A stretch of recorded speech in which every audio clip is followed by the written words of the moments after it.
Bruh, bruh, bruh, bruh, bruh, bruh, bruh.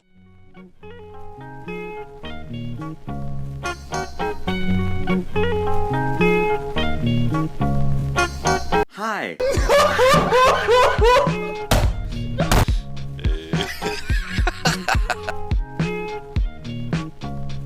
Go.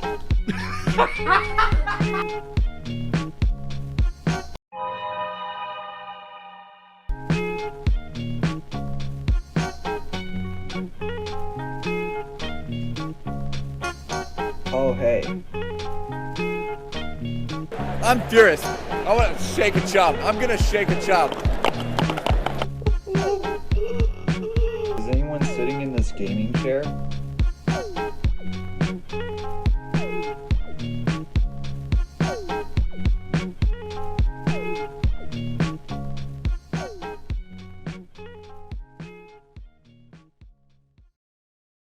January 5th, 2021. The internet would be taken off guard by Travis's and Noah Hugbox's shocking interview with Cumstar. The interview brought light to the actions caused by fellow Lunch Club member and beloved YouTube star CallMeCarson. Carson had been exchanging lewd images with a girl under the age of 18, and this would only start the downfall of his career as it seemed. But only one could ask the question: why couldn't he just be a meth addict? Yeah, no, you thought this was going to be a formal video? Have you met me before? Not to dwell on the nitty gritty of the controversy, there's a fuck ton of videos already on the topic, and I can't bring any more to the table that hasn't already been said. But I can give my opinion, and that's really all that should be done. I've watched this all play out in front of me for the past 4 months, and have many changes of heart throughout. But I'm set on a decision now, and I'll get to that after going through what could have made me change my mind. Let's start with what happened initially.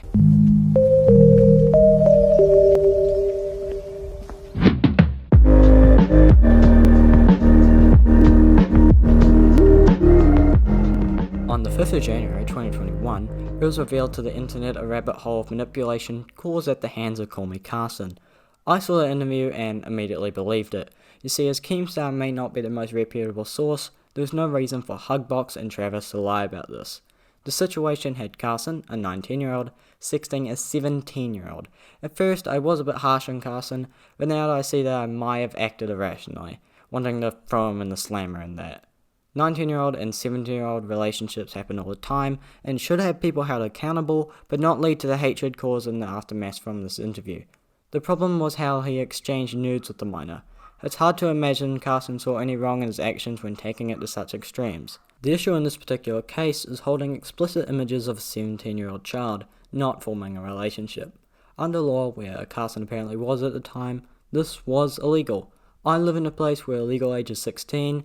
I don't necessarily agree with that, so I don't have any bias through where I reside. As it stands, the punishment would have been on the more severe side, if action was taken by court. Then all that should have been done was a fine and very minor jail time, if any. I truly believe that this is just showing that Carson needs to change, but doesn't deserve any sort of removal from the site. But this was not the end of the drama. As more people spoke out, it got worse.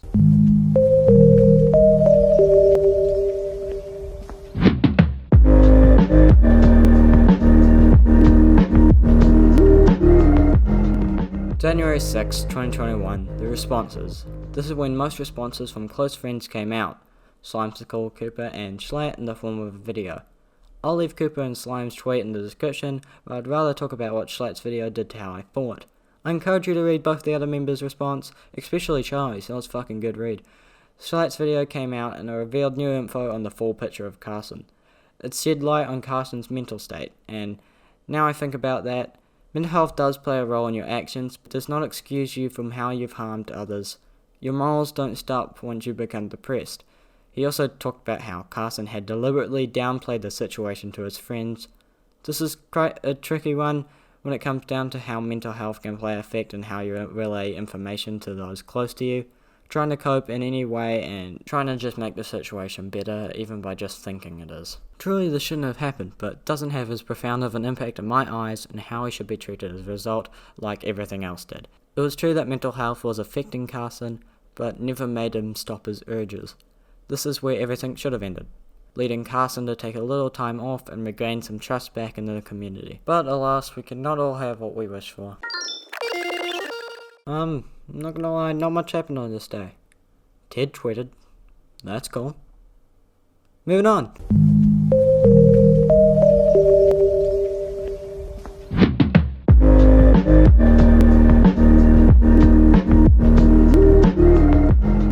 January 8th, truly the day of reckoning. An hour-long live stream was brought to my attention when it was posted on YouTube by the narrator, a member of an old group called the Solitary Confinement Podcast, including Raccoon Eggs and the one and only CallMeCarson.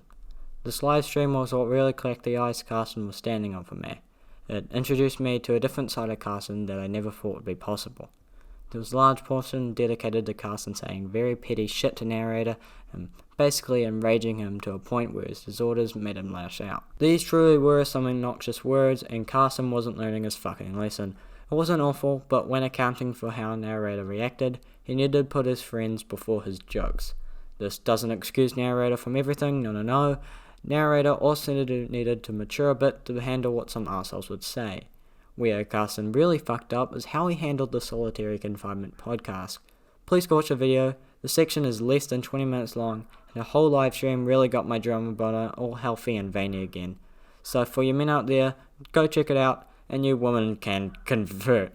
Carson really did go behind the back of his closest friends and try to sabotage their career. Carson took measures in order to take control of various medias such as social medias with the intent of making narrator look like a disgusting human being in the eyes of his fanbase and the fanbase of so many others.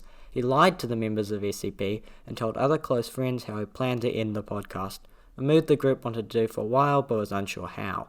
He wanted to drag narrator's name in the dirt, and in doing so would end his career. It was disgusting, and not only because narrator had a way of getting access into the channel, could he delete the video, which had misleading information. Again, please go watch the video for a full understanding of what happened, especially if you're a fan of Carson, and it's vital if you want a fistful of an entertaining story.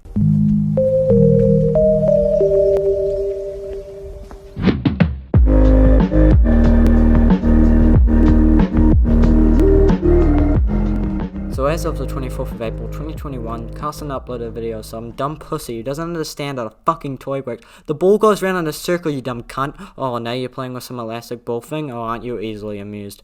But in the video, it's where you can hear the spine-tingling Carson cackling.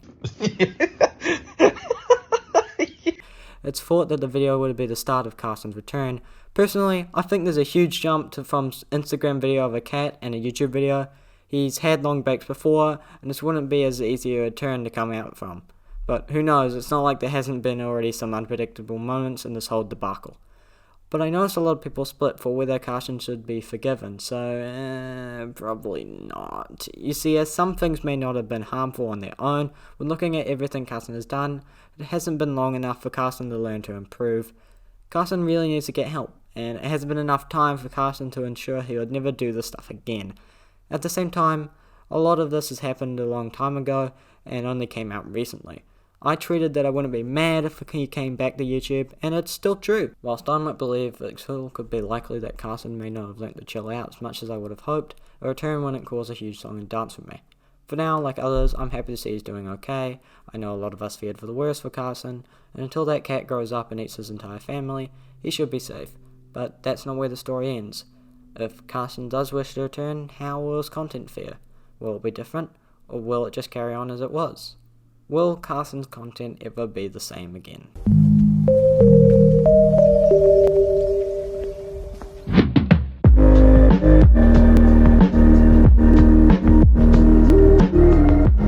Considering what his new content would be like, a large group of his friends has since cut ties with Carson, and more probably just haven't come out yet and discussed their relationship with Carson publicly.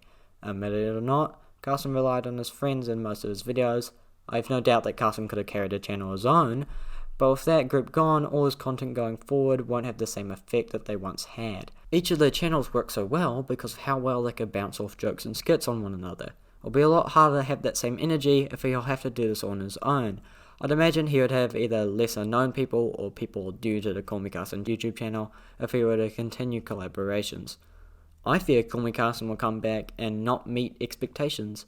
That's why they ended SMP Live. He apparently didn't want it to drag on and become a bore. I personally don't see it to be worth the effort in bringing back Carson if it will ruin how we see Carson's content going forward.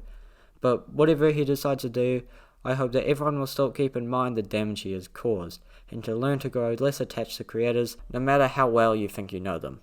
I'll see you losers next time. Catch you later.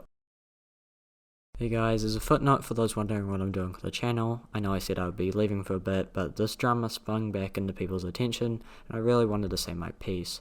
This took a while to make because of school, being away from home, work, etc., and I'm still not coming back for a bit. Again, my Twitter is in the description along with my FA, and I'll see you guys in around a month probably. I'll keep you guys updated. See ya.